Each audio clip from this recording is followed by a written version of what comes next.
architecture separates different sensor layers, pixel, logic, memory, to allow extremely fast readout, less rolling shutter, and reduced latency.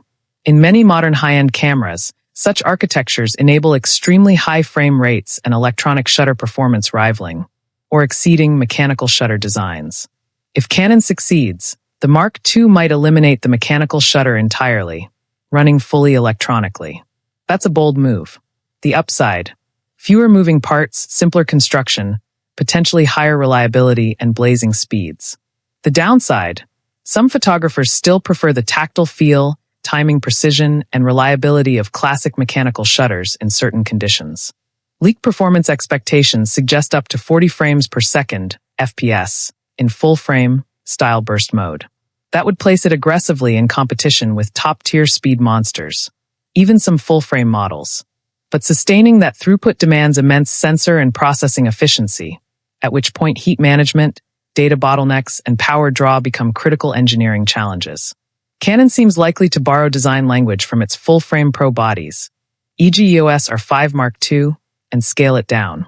The original R7 was compact, which attracted many enthusiasts, but ergonomics sometimes suffered. Button placements could feel cramped. The grip was less comfortable with big lenses, and extended handheld shooting took a toll. The Mark II appears to be heading toward a more robust body, with better balance, reworked grip, more accessible controls, joystick, command dials, and possibly support for accessory modules like cooling grips or integrated power systems.